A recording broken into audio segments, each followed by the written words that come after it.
If you want to turn your grey hair into gorgeous dark brown hair, then the secret is henna and coffee hair dye. For this remedy, you will need the following ingredients: 5 tablespoons henna, 1 tablespoon instant black coffee, 1 cup water, and aluminum foil. To prepare henna and coffee hair color pack, boil a cup of water and a tablespoon of instant coffee powder in a pot. Let the decoction boil for a couple of minutes before turning off the flame.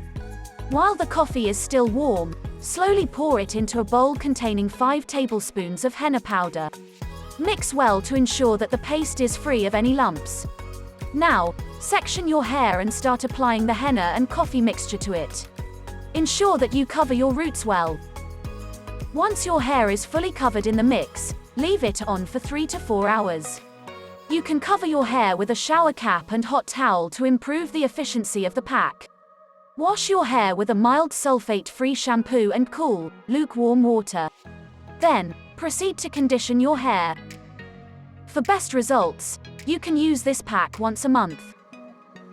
Hope you did get some value out of our today's video. If you really did, hit subscribe button, press the bell icon in order to get regular updates from our channel.